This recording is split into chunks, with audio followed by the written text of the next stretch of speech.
I am the Tofu Golem. Please enjoy the video. You begin by preparing your PC and picking the right route.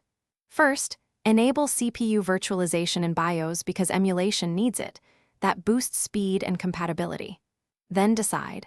A full Android emulator like BlueStacks is fast to set up, whereas Windows Subsystem for Android lets you run Android natively, but may need extra steps to add Google Play.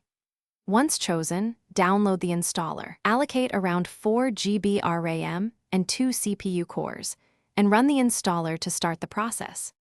Now you perform the complex middle steps to get the Play Store working. If you installed an emulator, finish setup and sign into your Google account. Emulators include Play services or let you sideload them. If you use WSA, run the Community Installer or GMS package carefully, then use ADB briefly to push and register Play services.